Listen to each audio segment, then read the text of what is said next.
my volume. Hi everyone, if you're watching recording, we're going to start here in about 30 seconds. Had a little last minute thing going on here. Whoever knocks on our door, but of course they knock 2 minutes till we get started. Totally crazy. It was a UPS guy. Got a little package from India. That's always exciting. So of course they needed a signature. Okay, I don't know if we're actually streaming here. Is it up? Oh, interesting. Huh. It's so weird. On my side, it shows nothing. Oh, we are live. Okay, so let's get started. Andy confirms that Q Talk Facebook is up and running. Hi, I'm Q Farm Gray. This is Q Talk Live, and we are Wednesday, June 22nd, week 115. Streaming on 4 channels today, supposedly. Twitch TV, Q Talk, Facebook, and on Facebook, my personal Facebook page, and of course on YouTube. Once again, Twitch is twitchy, according to Andy, so we'll see where that goes. But today is Keep It Simple on Wednesday. What am I doing? A bunch of projects that are really simple, but makes a nice point, and we can get you there really quickly with some very basic materials, and that's the goal of these projects, of the Keep It Simple projects. So what we're making today is this ring. I'm calling it the gold bar because it has a little bit of gold on it. I'm using gold fill, but of course you can use karat gold if you want to. It's just a gold bar across the top. And you know, it's funny, this is such a simple little design, but people notice it. And when I wear it, it's like, oh, that's a really nice ring. So despite the fact that it is really nice and simple, you can make an impact with something like that. So today I'm going to show you how to do it. What you're going to need is, of course, a soldering setup with a torch, of course, some solder, a ring mandrel would be nice, some cutters, a file, and some pliers. That's basically and a mallet. That's basically all you need. So let's talk about the material. So to make this even simpler, I'm using double half round wire. Double half round wire, sterling silver, comes in a lot of different widths. So I'm using this one. I think it's all of about 5 millimeters wide. There's 2 half rounds that have been, well, it's not soldered because this is pulled through a mill, right? But it has been formed through a mill, and you can buy them wider, as you can see. Like this one is probably about 8 millimeters wide, and so depending on how big of a ring you want and how bold you want it is the width that you want to choose. But what's really great about half round wire is you don't have to make it. You can just buy it like so. I know a traditional silversmith would have pulled their own wire and then soldered the 2 halves together. So the story is just sort of funny, but years back when I first started teaching, I had the student who was really ambitious, jumps into making jewelry, comes back in and says, "Hey Q, look at what I made." And it was a double half round band. And I said, "Oh yeah, that's really cute." She goes, "Yeah, so what I did was I took half round wire, I put it side by side, and I soldered it, and that's how I made it." And I said, "Oh, I think that's fantastic, but you know you can buy it, right?" And that's when she sort of gave me the stink eye and went, "Oh, I'll be doing that next time."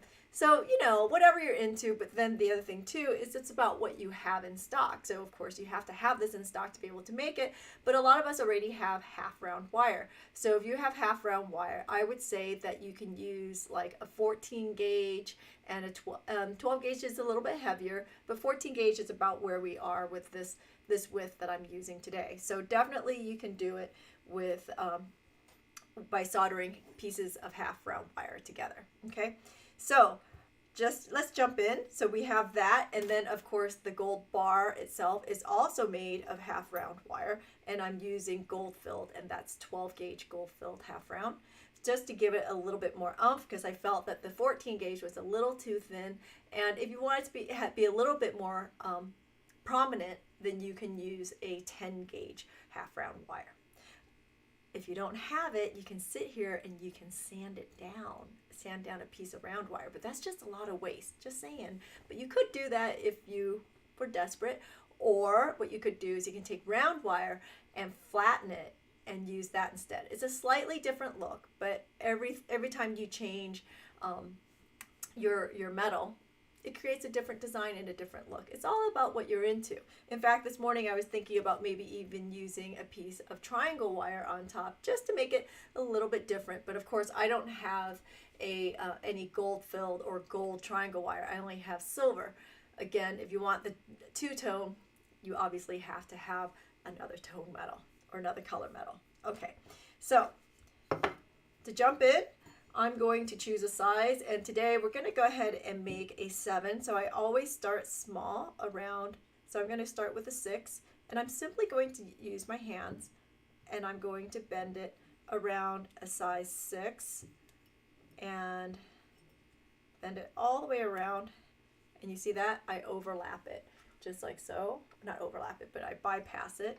And I'm still working about the 6 size, and you can see that my wire is sticking up.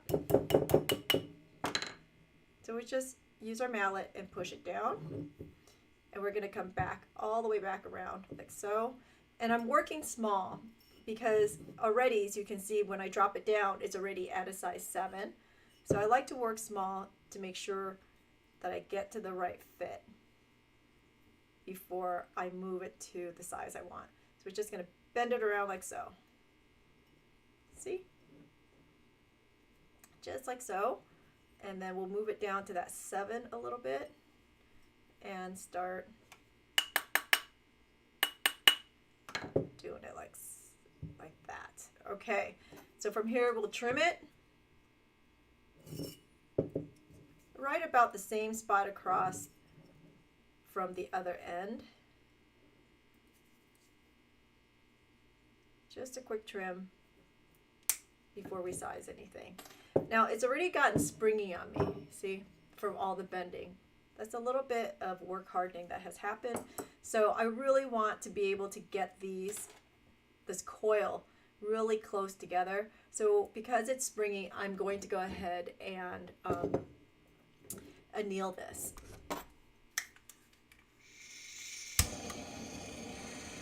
So just a little bit of heat, open up those molecules, make it malleable, like so. Don't go melting anything. I know some of you are really good at that, but this is not the project to be melting it. And let's be honest, double half round is not exactly cheap. It's a little bit more expensive, but anytime you get into some sort of a specialty wire, it always costs a little bit more because the manufacturing of it is a little bit more expensive.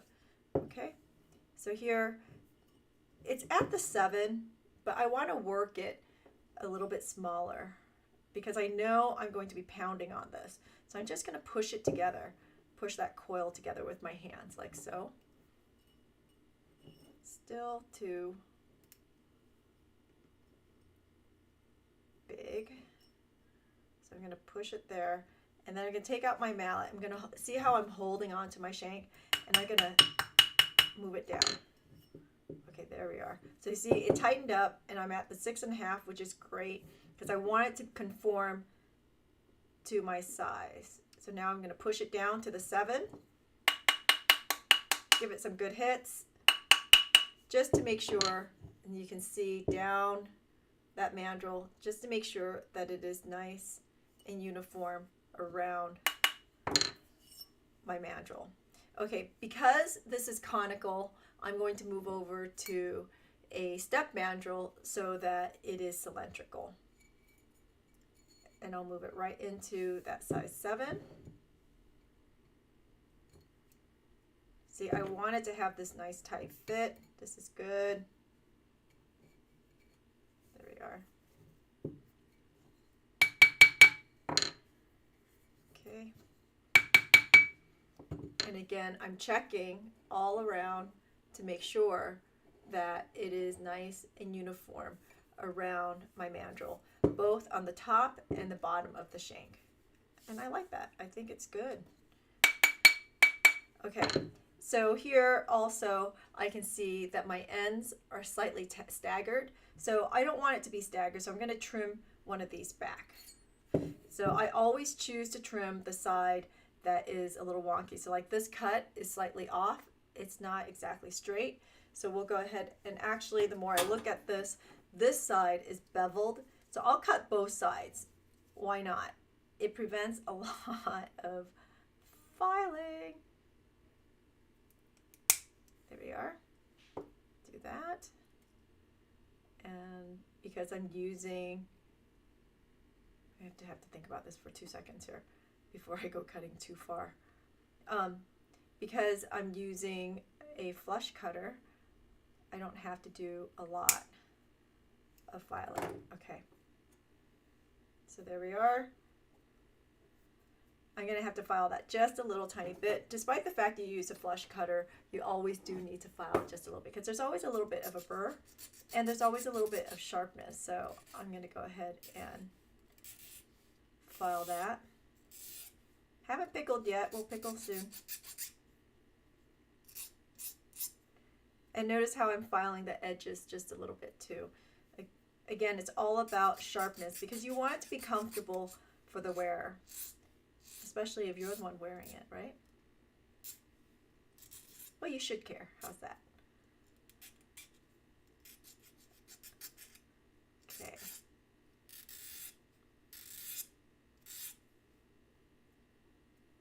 Like to feel it, make sure it's nice.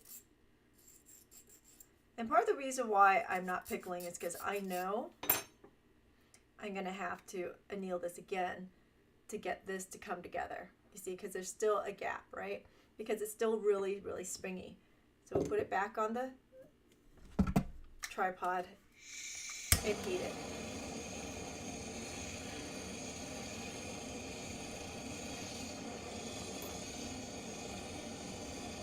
See if I can get it to relax a little bit more. Push it down. There we go. Slice it together. Okay. So someone commented that jewelry shouldn't hurt. Well, it depends. Depends on what you're into, right? Just saying. I know, bad girl.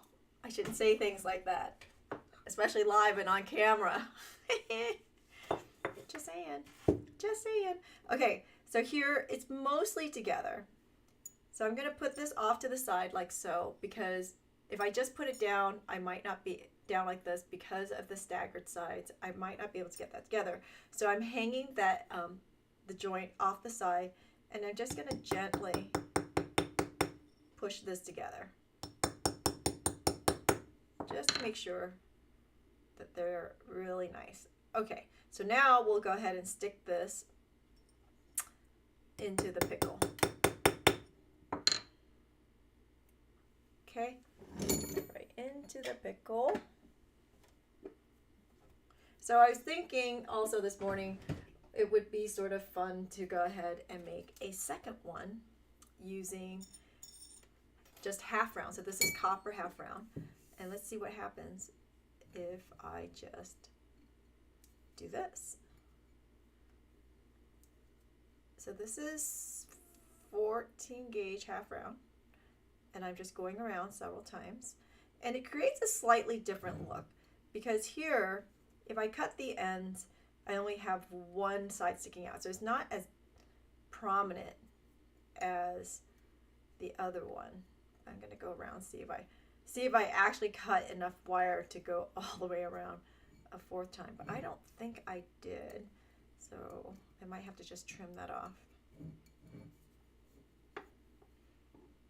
I'm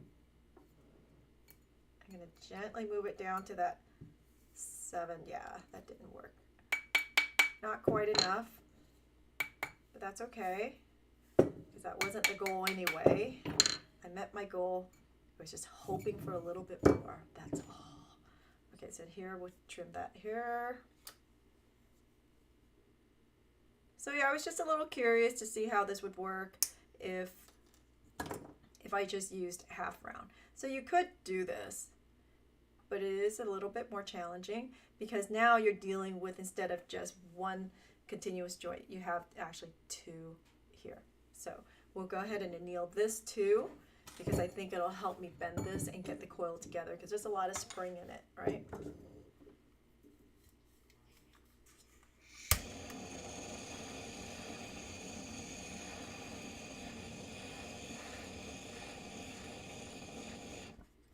Say again, please.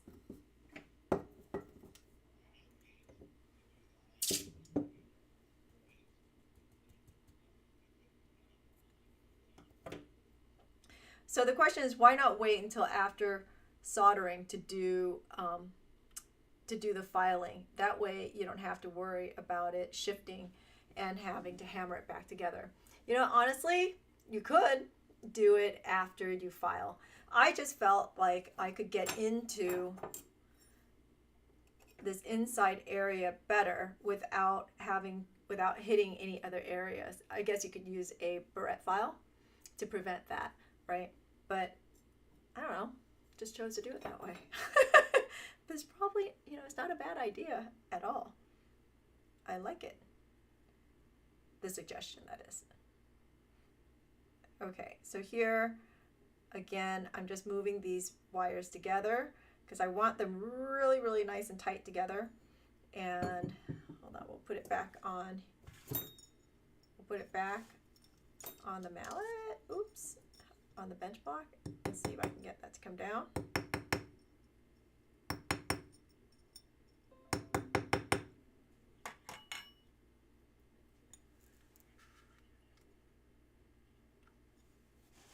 Okay.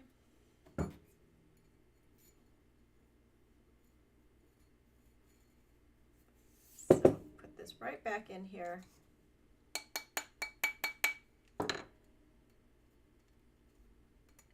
See if I can get that nice and tight. Okay.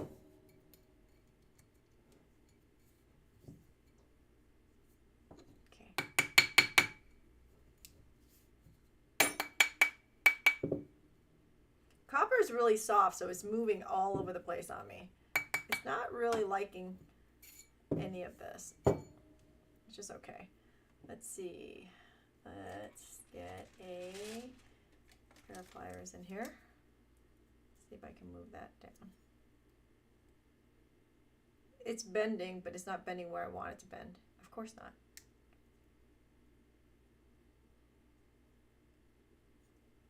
There we go.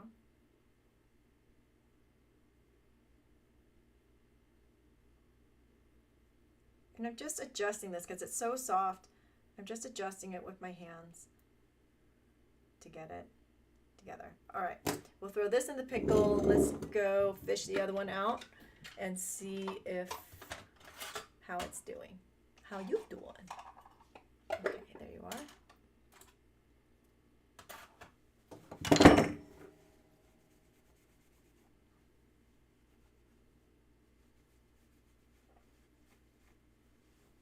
Okay, so then you have choices to make here, right?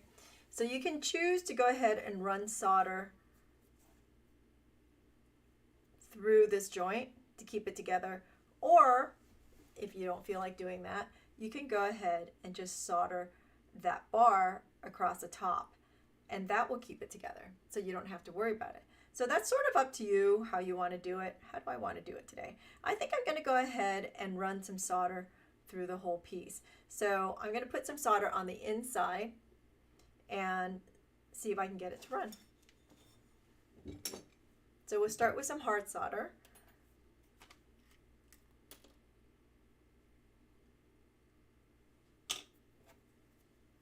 And I'm going to put it right, can you see that? Right on the edge on each side, the inside edge on each side of, it's a lot of solder. I'm going to take most of it off. On each side of the band, of where the opening, where the cut is, you see? I don't think you can see that well. Let's go in a little bit tighter. There we are. You see right there. Okay, still a lot of solder. I'm going to take most of it off. I just feel like there's too much going on.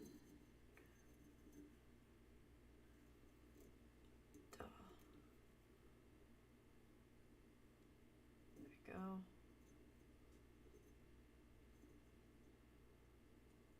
Ah.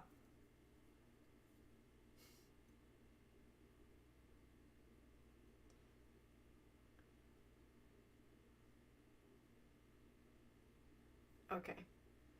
There we are. Inside of each. We're going to put it down like so. Face it down. Heat in there and then pull it around. Let's see if I can get it done.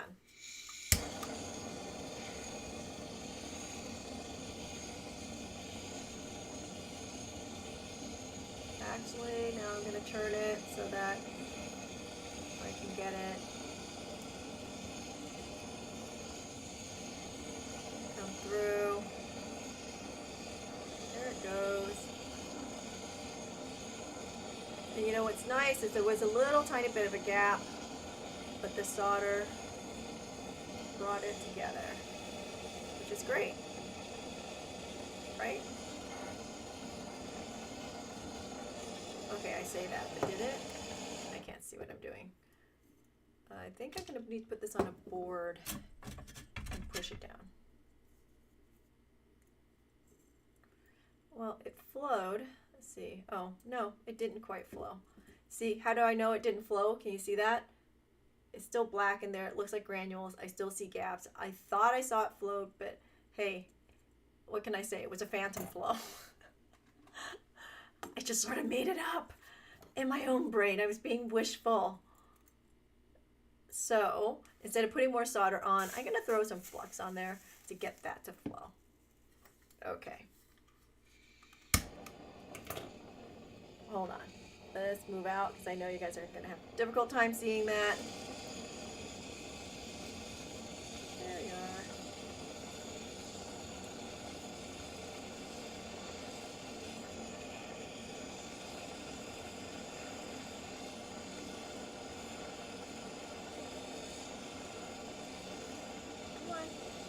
And I'm helping it out a little bit. It's a little gappy and I'm pushing down on it. Just a teeny weeny little bit.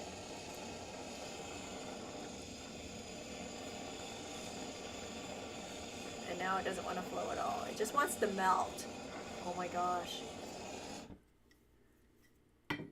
See, this is what happens when you hesitate and you stop midway through. Not doing what I wanted to do. So, you know, I'm going to go ahead and pickle it. Save myself some grief. Pickle it and start over. You know, sometimes you just have to do that. I hesitated. I got ambitious. Not ambitious. What's the word I'm looking for? Overzealous.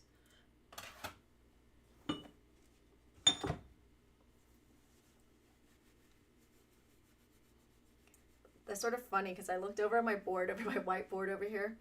Someone told me I was overzealously confident. That's quite a phrase, right? So I wrote it on my board. Haha. Okay.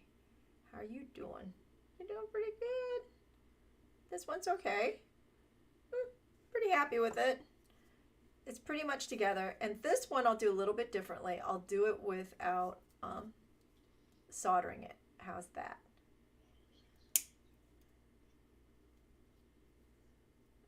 Fanciful? Someone commented fanciful?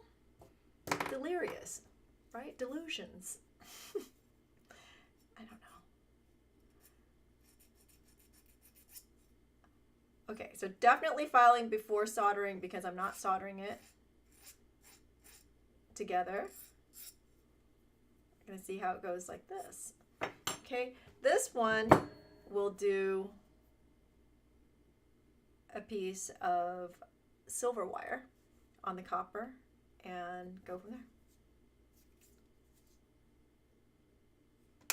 there.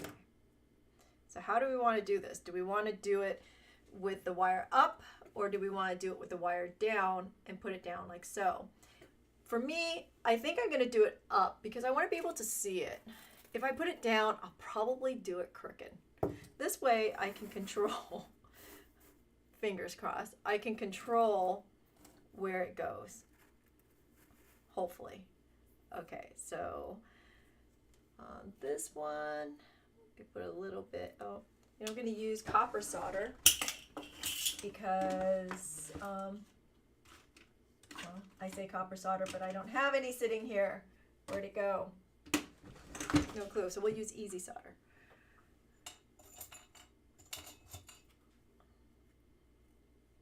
Okay.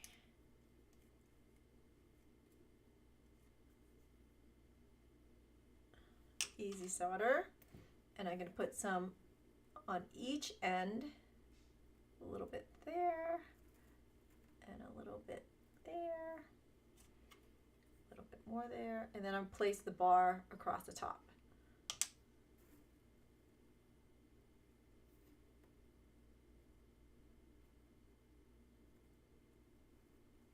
Between the two ends, right? So the thing is, with doing it with just a half round, you can already see it's not really prominent, the stagger, but you'll see that here in a second. I need a better pair of tweezers. This is why we have multiple tweezers, because each one functions for us a little bit differently. And I'm cutting this bar too long. I cut the bar too long because I just wanted margin for myself, and I can always trim it back, right? Say it right. Little gappies, I'm going to help it out, giving it a little bit of a squeeze. Okay. And then I'm going to have either tweezers or a pick nearby to make sure that if it decides to run away from me, I have something to push it back to where I need it to be, just in case. There it goes.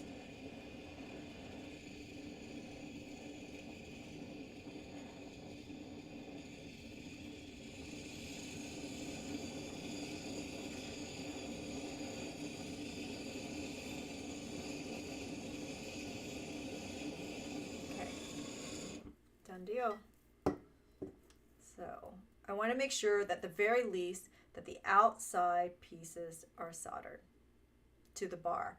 That way this thing will unravel. If it didn't, you got to go back and do it again. Okay, so there we are. We'll go ahead and trim it even. I guess you don't have to trim it even. That is a look. It is a design if you want to go down that road. Like so. Come on in. But you can see by doing it with just the half round, you can see that the stagger is not as prominent as this one, because this is basically a double stagger on both sides instead of just a single. So if you wanted that double stagger, you would want to go ahead and solder two side by side and then turn it into the ring. So of course from here you want to file it, sand it, make it pretty, make it nice, clean up your solder, and voila, you have a ring. Okay, so let's go back to the other one here in a second. It's been sitting in the pickle. Okay, let's go ahead and fish that out. Putting the copper one in. I know, you guys love it when my stuff doesn't solder. What then? Don't know why I have all this copper oxide on here. Sort of weird. Okay. So the solder sort of, did it flow? Actually, it did flow, but it didn't flow all the way to the back, and I'm a little bit gappy, and I want that to come together better. So you can sort of see that, right? So I'm going to go ahead and put some solder in the back, because I can always clean the inside of the ring. That's easy. So I'm going to put some solder in the back. You can see the gap right there, and see if I can get that to come together. And I'm just going to put it between my cross-locking tweezers, and that's going to hold it together. But first, let's put some solder in there.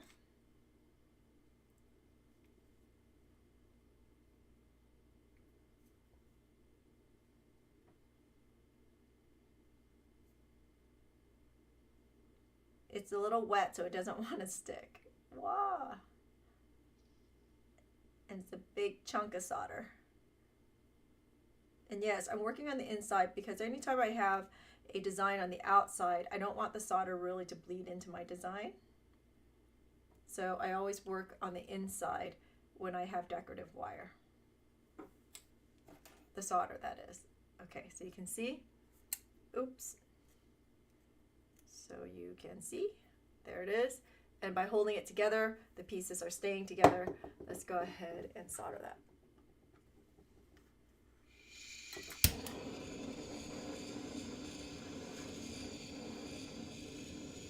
Just like so. Heat the whole entire ring, because I do want it to run all the way around and not just be in that one spot.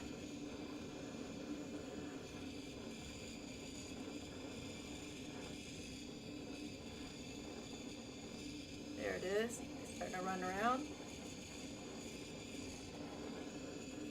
I'm going to ask for it to come to the other side too.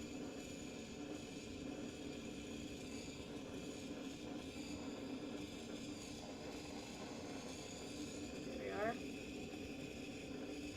Let's see if I can get the other one to flow too. Because it's not really doing what now. It doesn't want to flow, and it's awfully red. I don't want to melt it. Good quench. Yeah, flowed nicely.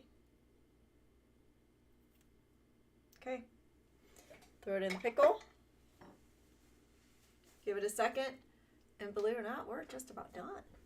It's a quickie today because we're keeping it simple.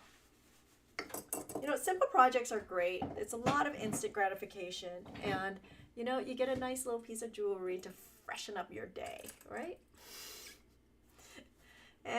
Jewelry always makes people feel better, right? I sort of make that up. I'm not clear about that. We'll see. Does it make you feel better? I don't know if it makes me feel better, but it makes me happy to accomplish something, that's for sure. I don't necessarily need to wear it. As most of you know, I don't wear a lot of what I make anyway, but I just like making it. It's a feeling of accomplishment, and I think that's okay. Giving yourself something to be happy about that you have accomplished. It's sort of like cleaning. This is why I clean when I'm depressed or mad or frustrated. I clean. It gives me a feeling of accomplishment, right? I'm cleaning right now as we speak, putting things away, because I'm always putting things away. Because if I didn't, it would be a hot mess. I mean, heck, I started off with 2 pairs of pliers, and I think I ended up with 5 pairs of pliers on my desk. Okay, almost there. Oh, this pickle is like killing me today. What's with you, Mr. Pickle? I feel like something got into my pickle. Sort of weird.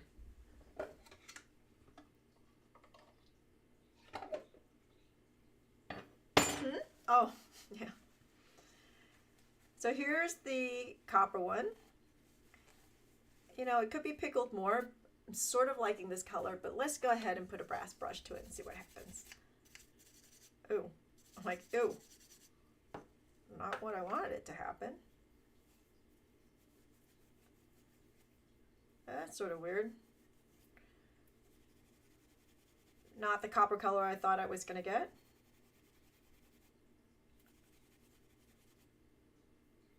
Yeah, it's really dull and yucky. You see that? It's not this bright copper color.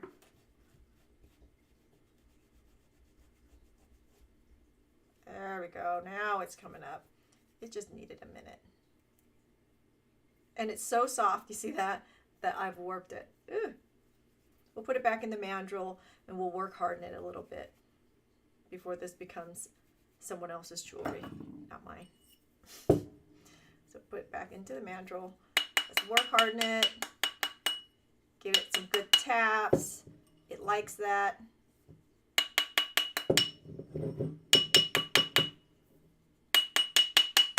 Here we go. Let's feel it. Yeah, see, even that little bit really did harden it nicely, which is great. Much better than a tumbler. Okay.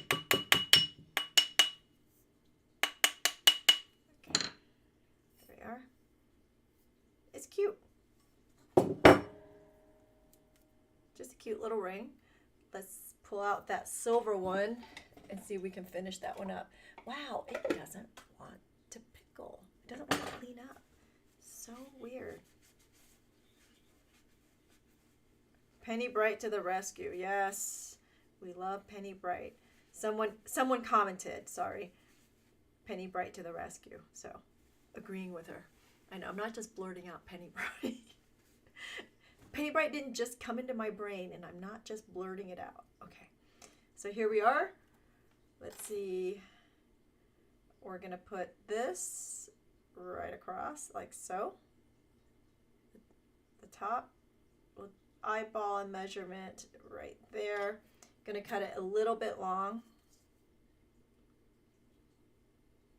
just to make sure we have enough. Make sure that's nice and straight, however you want to make it nice and straight. Let's put this right back on here. We're going to use easy solder on this next round because it's gold filled, and I want to use the lowest temp solder I have. I'm not using gold filled solder because it'll run onto my silver and there's a lot more cleanup. But for those of you who are doing gold filled, we do have gold filled solder at theurbanbeater.com solder paste. If you like your solder paste, you know, we love our solder paste here. So for those of you who've never used paste before, what's the difference? Paste is great because it already has the flux built into it. So I'm tapping this down, make sure it makes a nice connection.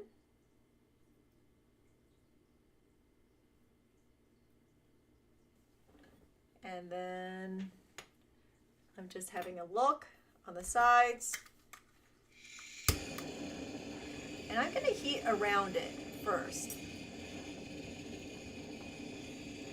It moved, but I'm still waiting before I heat it again. There we go. And I'm not heating the gold really, I'm heating the silver first, because I don't want to overheat that gold. So now that it's nice and hot, there it is. Yep.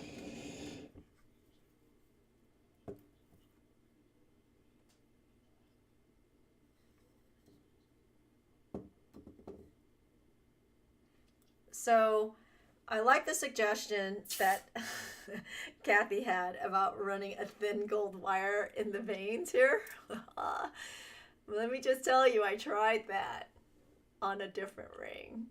That 26 gauge, it melts pretty fast because you would want 26 gauge to go in there. Yeah, I tried it. I think it's in a scrap pile somewhere around here. So that's the key there. So then question is, what are the do's and don'ts of gold fill? Well, gold fill, because it's it's not really an alloy per se, but it is basically a layer of gold bonded onto more than likely brass. By the way, I just trimmed that. We'll throw this in the pickle. So you got to be careful not to overheat the metal, because if you overheat it, basically now you're creating a new alloy with the gold and the brass. So you no longer have gold fill, but you have basically an alloyed metal. So it's all about heating gold fill. So you don't want to overheat it. You want to use a lower temperature solder.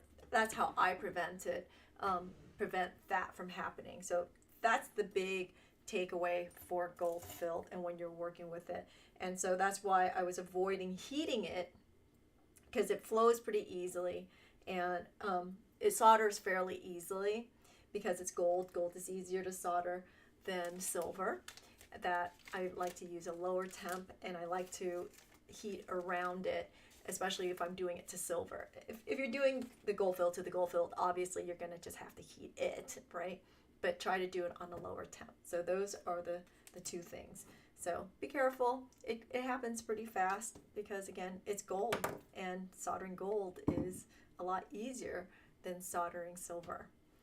You know what they say, right? If you learn how to silver solder, you've become a goldsmith. That's why they say that's why they teach on silver. Not because it's cheaper or anything, right? But that it's harder. And once you learn how to do the hard stuff, it's very easy to do the gold stuff. Well, I can say the little bit of gold that I have done, it is pretty easy. Okay. Wow, it actually pickled this time. Woohoo!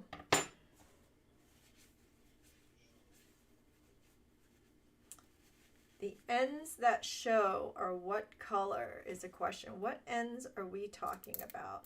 Are we talking about, if we're talking about these ends, it's, well, because it's the gold sitting on top of the silver, it's going to be both colors, if that's the question. I'm not really clear on what the question was. So here we're just going to file it a little bit. Oh, the ends of the wire. I think that's the question, right? The end of the gold filled wire. Well, it should look like gold because supposedly they match the colors so that you don't see a difference. But if you can see the difference, you're going to have to really put it under a magnifier to see that. But I've never really been able to detect a difference in color.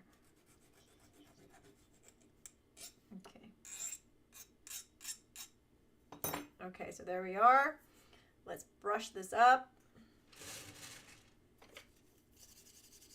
You could liver sulfur or black max this to get those lines to be defined, but I don't know. To me, that becomes as much as it's already a striped ring, I don't want basically a zebra striped ring. And then when you're doing the gold fill, it always gets really yucky in color until you clean it up. But it will clean up really nicely. You got to give it a minute. I think I might need another minute in the pickle though. So here, yeah, I need another minute in the pickle, but you know what? The problem is I just put steel wool on this. So I got to make sure that I get all that steel wool off before I put it back in the pickle. Be careful when you're using steel wool. Make sure you wash it and clean off all that steel wool before you put it in the pickle, or else you're going to get copper oxide all over your metals. Unless you want to get copper oxide all over your metals. Okay, I'm going to rinse that before I put it back in the pickle. But the gold will come back up once it's pickled and cleaned up. So you can see here, I made this ring at least 6 weeks ago, probably more than, right? And it looks great. I like it. The gold looks great. And it always looks really dirty and just sort of like copper. You know how copper gets really dirty when you heat it up? Same thing here. It gets really dirty and yucky looking, and everybody always sort of panics and freaks out. But it does get, once you clean it up, it does brighten up and it looks perfect. All right.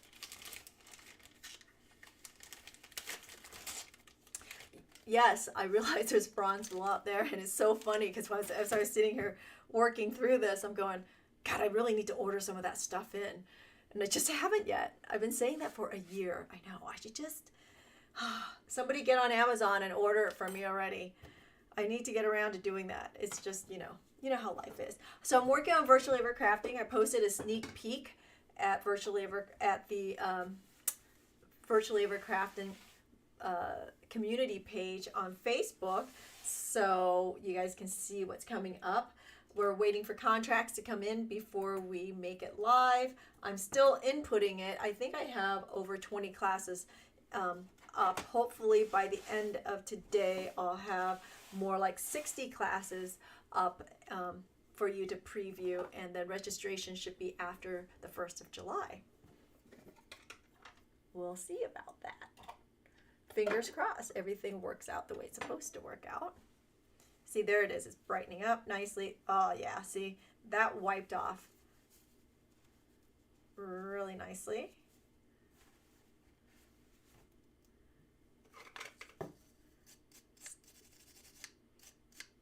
Still needs a little bit more love.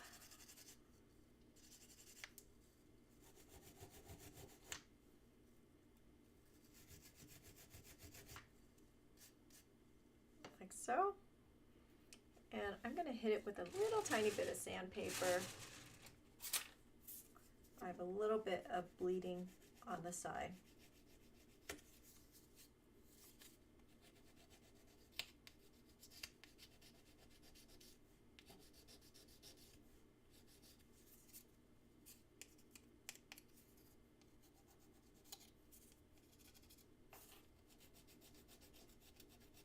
Just like so. So a little bit of solder that bled onto my gold fill. But there it is. So there's my gold bar ring, keeping it simple today. Oh, wow. My hands are swollen. There it is. Okay, so this week the Zoom is going to be on Sunday for everybody who's registered for that class for the dialect pendant. If you did not register for the class, too late for the kit, but you can definitely still register for the Zoom if you want to join us. And registration's on theurbanbeater.com. You can do a search for dialect and it'll come right up. Everything that you see today can be found on theurbanbeater.com if you need any tools to make the Keep It Simple ring. Otherwise, we'll be back on Monday. I have no idea what we're doing, but maybe we'll do the maybe we'll do a studio tour from Vienna. There's a couple more recordings I haven't posted yet, but we will, and in the next couple of weeks. All right, until then, have a great week. We'll see you next week, if not at the Zoom. All right, thanks for hanging out with me. Thanks for liking and sharing the post. Really appreciate it, and continuing to show your support.